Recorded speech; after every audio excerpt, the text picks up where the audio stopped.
dan dari mahasiswa ilmu Al-Quran dan Tafsir dari Fakultas Ushul Adab dan Dakwah semester 7. Untuk yang pertama khusus untuk Pak Ribut Ahwadi sebagai seorang sastrawan dan aktivis dari Kota Pekalongan, yang saya ingin tanyakan adalah bagaimana ini kan masalah isu lingkungan itu masalah isu nasional, bagaimana cara kita itu yang sebagai salah satu yang peduli terhadap lingkungan untuk mengajak masyarakat sekitar biar terbangun mindsetnya itu untuk peduli juga kepada lingkungan melalui sastra ataupun melalui sesuai dengan kemampuan yang kita miliki, terutama sesuai dengan bidangnya dari Pak Ribut Ahwadi ini ya.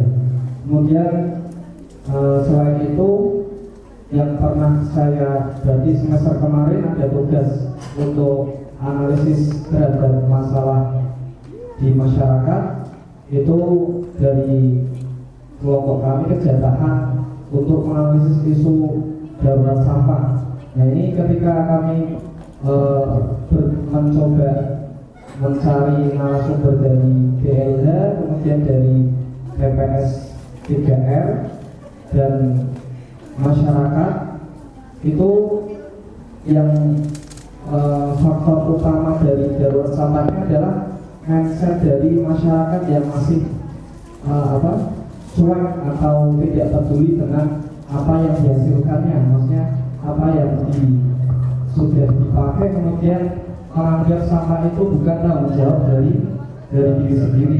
Nah itu bagaimana untuk membangun mindset itu secara perlahan dan tadi yang disampaikan Mas Insan, permasalahan ini dari hulu sampai ke hilir, dan itu juga kami peroleh itu dari DLH. Katanya DLH itu DLH Kota Pekalongan, permasalahan ini ya bukan dari pemerintah saja, juga termasuk dari elemen masyarakat seperti ormas Islam ataupun dari ulama. Nah, kalau bisa ya dari Kota Pekalongan ini kan kental dengan sisi agamisnya. Kalau bisa katanya salah satu dari BDL itu ya dari ulama itu memfatwakan bahwasanya membuang sampah tidak pada tempatnya itu dosa besar itu, soalnya berakibat fatal dan sampai ke sektor yang paling vital, yaitu sektor ekonomi, dan ini akibatnya sampai ke generasi selanjutnya. Maksudnya kayak Pekalongan sendiri, terutama ya ini kabupaten ataupun kota sama sih, maksudnya masalahnya itu dari pemerintahnya, dari masyarakatnya itu masih belum bisa untuk beradaptasi atau peduli dengan lingkungan.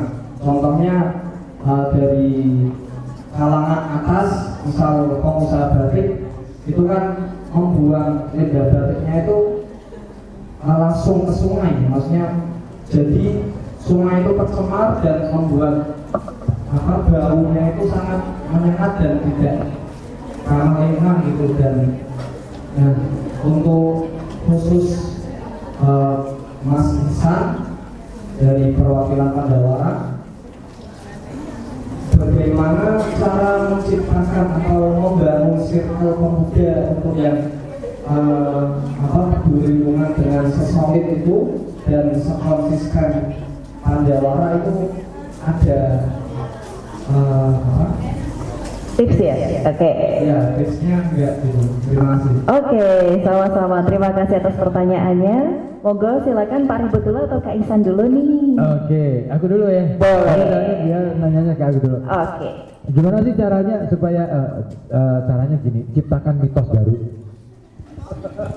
Benar. Gini loh, aku berdiri ya, mohon berdiri supaya yang nanya bisa lihat. Jadi gini, masyarakat kita itu biarpun modernnya kayak apa, biarpun dia pakai HP-nya bukan Android lagi, iPhone, tetap cara berpikirnya mitologi kok. Kalau diliatin kuntilanak aja takut kan?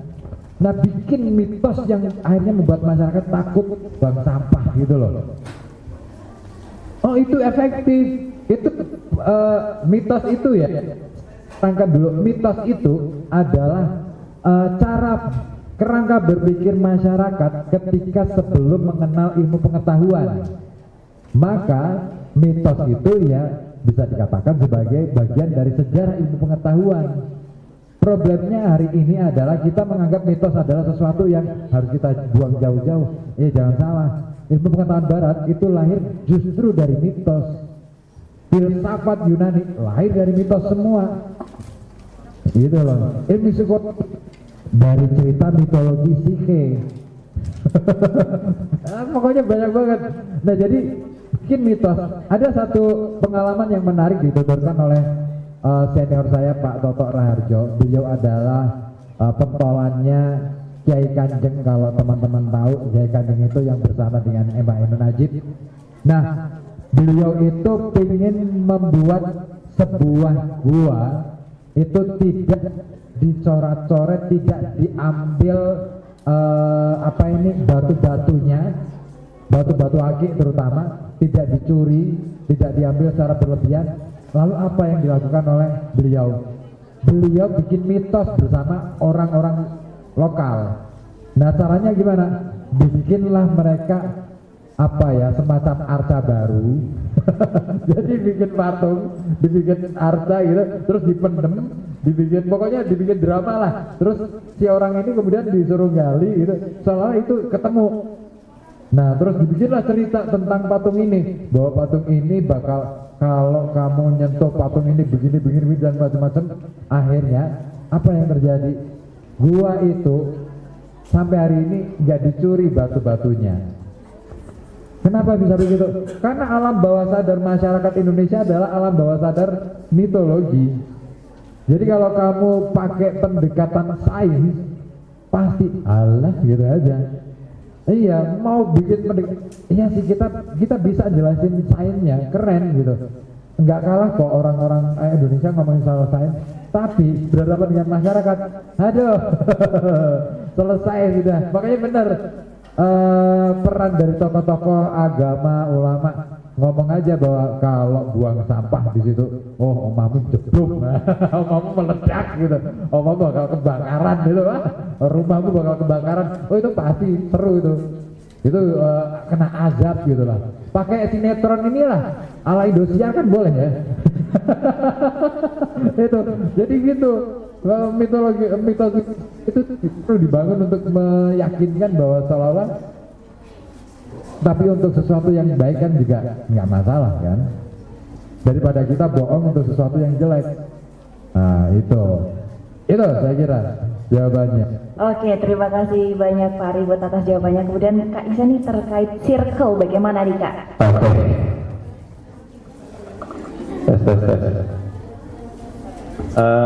Oke. Sebelumnya tadi tertarik juga dengan beberapa pernyataan mungkin ya yang telah dari Kak Dwi juga. Mungkin aku ingin berdiri juga karena tadi Pak Ributnya berdiri juga, jadi biar terlihat juga sampai ke belakang. Jadi terkait tadi pernyataan seperti sudah bertemu DLH dan beberapa permasalahannya itu dari hulu ke hilir, yaitu semua pihak harus ikut berkaitan gitu dalam permasalahan lingkungan ini. Karena perlu diketahui mungkin ketika ketika stigma atau bahwa pemikiran mindset bahwa sampah itu bisa menghasilkan uang, ini ada sedikit kekeliruan juga, karena pada hakikatnya adalah polluted pay principle. Jadi setiap orang yang menghasilkan sampah itu berhak untuk mengeluarkan mengeluarkan importnya lagi terhadap sampah yang dikeluarkan gitu. Karena sampah ini butuh pemprosesan agar benar-benar bisa terkelola gitu. Bukan berarti di sini kan ada beberapa jenis sampah juga. Ada sampah yang menghasilkan betul, karena itu bisa menjadi bahan untuk didaur ulang. Ada juga sampah yang benar-benar yang susah untuk daur ulang itu yang membuat proses sampah ini malah menjadi tertumpuk. Apalagi di sini karena permasalahan TPA itu adalah sampah organik yang terlalu menumpuk dan akhirnya itu membahayakan, bisa meledak karena menghasilkan gas metan. Nah, sampah organik ini adalah biasanya pemanfaatannya itu antara dikompos ataupun bikin lubang biopori. Nah, itu sedikit menyinggung terkait beberapa pernyataan yang tadinya oleh Kak Dwi sampaikan, dan terkait bagaimana cara membentuk satu lingkup pertemanan agar bisa mungkin sesolid ini. Mungkin gimana ya, karena kita pun berlima itu bisa disebut karena sudah lama juga, jadi dari kita berlima pun udah tahu nih dari segi sifatnya, dari segi karakteristik masing-masingnya pun sudah saling memahami. Jadi kalau misalkan ada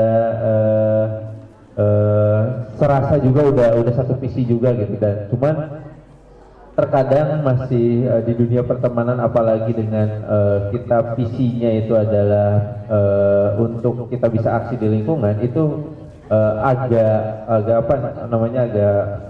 penuh tantangan, apalagi dengan 5 kepala yang berbeda, dengan berbeda cara pemikirannya dan lainnya, itu biasanya sering terjadi argumentasi yang saling melontarkan argumentasi yang berbeda-beda gitu, dan gimana caranya kita bisa terus untuk bersama-sama dan terus bisa konsisten dalam melakukan aksi dengan kita karena bisa disebut udah memiliki visi yang sama, itu jadi memperkuat hubungan kita. Jadi kalau ditanya spesifikasi gimana caranya untuk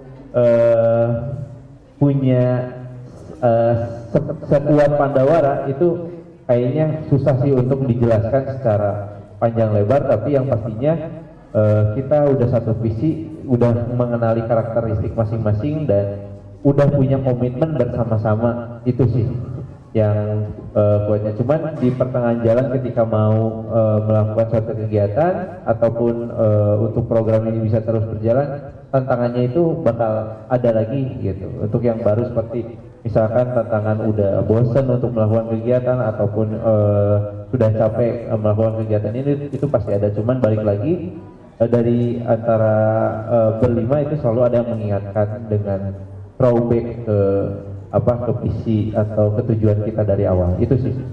Terima kasih.